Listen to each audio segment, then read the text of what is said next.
এর বিশেষ করে খেয়াল রাখো, আসছে ঠিক মতো বলো, বিশেষ করে খেয়াল রাখো এর কালসর্প দোষ আছে, শনি মঙ্গল এক জায়গায় হয়ে গেছে। এই জন্য লিখেছি এর রাশি লগ্ন শুনে নাও। এর জন্ম 11ই জুলাই 2016 সোমবার, আর রাত্রি 1টা 30 মিনিট, মানে রবিবারের রাত্রি। হ্যাঁ, রবিবারের সোমবার পড়ে গেছে, গেছে। রবিবার শেষ হয়েছে মধ্যরাত্রে, এই জন্য সোমবার হয়ে গেছে, 12টার পরে সোমবার। এর লগ্ন হলো বৃষ, কন্যা রাশি, হস্তা নক্ষত্র এবং দেবগণ। মনে রাখতে হবে এর জীবনে আমি লিখেছি জাতকের ভাগ্য বিচারে জাতক বুদ্ধিমান, প্রতিবেশী সম্পর্ক ভালো থাকবে, মানসিক ভাবনা ভালো থাকলেও গ্রহণ দোষের জন্য অশান্তি ভোগাবে, পায়ে মানে পাতে, বুঝতে পেরেছ, পায়ে চোট আঘাত রক্তপাত আদি সমস্যা হতে পারে, বিবাহিত জীবনে তীব্র অশান্তির যোগ, জটক বিচার করে বিবাহ দিতে হবে, বুঝতে পেরেছ। তার মানে এর মাঙ্গলিক দোষ আছে, তো বিবাহ দিতে হবে, ঠিক আছে। জটক মিলিয়ে যখন বড় হবে খেয়াল রাখবা যে এটা মহারাজ লিখে দিয়েছেন। উপার্জনে কেতু সহায়ক হবে। কালসর্প দোষ থাকায় জেদি, ক্রোধী ও একরোখা ভাব থাকবে, এই জন্য ভীষণ জেদি, একরোখা। আর বর্তমান সময় মিশ্র, এই জন্য মনটাও এই সময় বেশ চঞ্চল দেখা যাচ্ছে। আর শনি মঙ্গল একত্রে, এই জন্য কালসর্প কবচ আর সরস্বতী কবচ দিয়ে দিলে ভালো হয়। কারণ কালসর্প দোষের জাতক তো পড়াশোনা করতে চাইবে না, জেদ করবে, যেটা সেটাই করবে,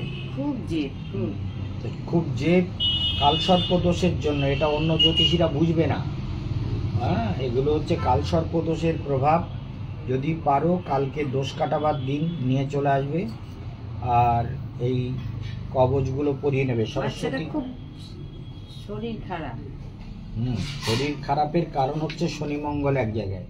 এটার চন্দ্রের সঙ্গে চন্দ্র চলছে, কিন্তু শুক্রের সঙ্গে রবি বুধ একসঙ্গে হয়ে গেছে, সেই জন্য চন্দ্রের মহাদশায় শুক্রের অন্তর্দশা। এর সব থেকে খারাপ টাইম শুরু হবে 2025 থেকে, খুব বাজে টাইম শুরু হবে। সেই জন্য এখন থেকে এই কবচগুলো যদি পরিয়ে না দাও, এই কবচ দুটো মাস্ট, এটা পরাতে হবে। আর একটা শনির জন্য প্রতিকার করতে হবে। শনি এর জীবনে ভাগ্য এবং কর্মের কারক গ্রহ, সেই শনি পুরো ডিস্টার্ব হয়ে আছে। শনির জন্য যদি নীলা পরাতে পারো ভালো, আর যদি টাকা না কুলোয় তাহলে এমেথিস্ট পরাবে, বুঝতে পেরেছো। অপরাজিতা নীলা সারা জীবনের জন্য ছরতি দিতে পারলে পয়সা খরচ করে খুব ভালো হবে। আর যদি না দিতে পারো তাহলে অন্য প্রশ্ন উঠে দাঁড়াচ্ছে। সেই জন্য শনিটাকে গার্ড করা খুবই দরকার। কর্মস্থানটাও তেমন শুভ হয়নি, ভাগ্য ও কর্মস্থান শুভ নয়, মানে পরিশ্রম করে ভাগ্য গড়তে হবে। সেই জন্য যা লিখে দিলাম অপরাজিতা নীলা, তা না হলে এমিথিস্ট করাবে। তাহলে এমিথিস্ট লিখে দিচ্ছি তো, 13 রতি বড় করে করতে হবে। এটা 6 রতি, ওটা 13 রতি। এমিথিস্ট একটা পরাতে পারো। আর মঙ্গলের জন্য একটা রক্ত প্রবাল পরানো যেতে পারে। রক্ত প্রবালটা এক আলাদা হাতে করতে হবে। রক্ত প্রবাল 12 রতি। আর শুক্রের জন্য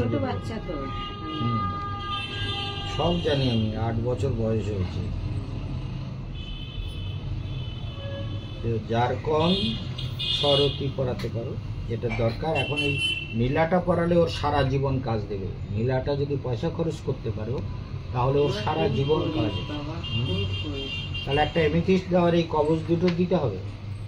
কবচ দুটো জীবনে ওর একান্ত দরকার, না হলে নানান অসুবিধা হবে। চোট আঘাত, রক্তপাত, অপারেশন, শরীর খারাপ, এসব প্রবলেম তৈরি হচ্ছে শনি মঙ্গলের জন্য, বুঝতে পেরেছো। কবচ যে পড়লে মন্ত্র জপ করতে হয়, ওর মা পাগল, পারবে না তো। ওই করবে, বাচ্চা পারবে। হ্যাঁ, ছোট মন্ত্র, ওং নমো ভগবতে বাসুদেবায়, আর ঐং হ্রিং অন্তরিক্ষ সরস্বতী, সে তো আমরা শিখিয়ে দেবো, ঠিক আছে। কিরকম পড়বে এই কবচ দুটো? দুটো কবচের দাম পড়বে তোমার 6,700 টাকা। একটা কবচের দাম 3600 টাকা আর একটা কবচের দাম 3100 টাকা। 6,700 টাকা পড়বে। মানে একটা একটা করে পড়াতে পারো। কালসর্প আয়ু কবচটা বয়স কত বছর আয়ু দেখে? আয়ু অনেক আছে, কিন্তু আয়ুটার প্রবলেম তৈরি করছে গ্রহগুলো। কালসর্প দোষ না কাটালে ভবিষ্যতে এও পাগল হয়ে যাবে। তোমার মেয়েকে তুমি পাগল বলছো, এরও ওই রকম হবে। কালসর্প দোষের জন্য নার্ভের রোগ হবে, নার্ভের রোগের থেকে পাগল পাগল ভাব আসবে, ডিপ্রেশনে ভোগাবে। 10 বছর 9-10 বছর বয়স থেকে খুব খারাপ টাইম, বুঝতে পেরেছো? তার মানে আগামী 2025 থেকে ওর জীবনে প্রচুর সমস্যা তৈরি হবে। সেই জন্য মনে রেখো, মহারাজের কথা মেনে কালসর্প দোষটা তো কাটাও। দুটো কবচ করতে পারলে করিয়ে নাও, না হলে একটা তো অন্তত করো, ঠিক আছে? অবশ্যই শুভ ফল হবে।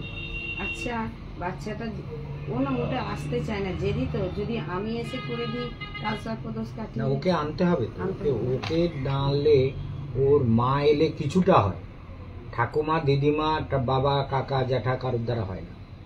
ওর মা তো ওই রকম বলছো, ওকে হ্যাঁ, আনতেই মাও হবে। এসেছিল, মা বোকা খুব। ওকে আনতে হবে, ছেলেটাকেই আনতে হবে, ঠিক আছে? আর শনিবারে নিরামিষ খাবে, শনিবার মেনে চলবে। ঘোড়ার নাল নিয়ে যাবে, ঘোড়ার নালের হ্যাঁ, ক্রিয়া ঘোড়ার করে। নাল আপনার থেকে নিয়ে গেছি। নিয়ে গেছো, খুব ভালো, ঠিক আছে।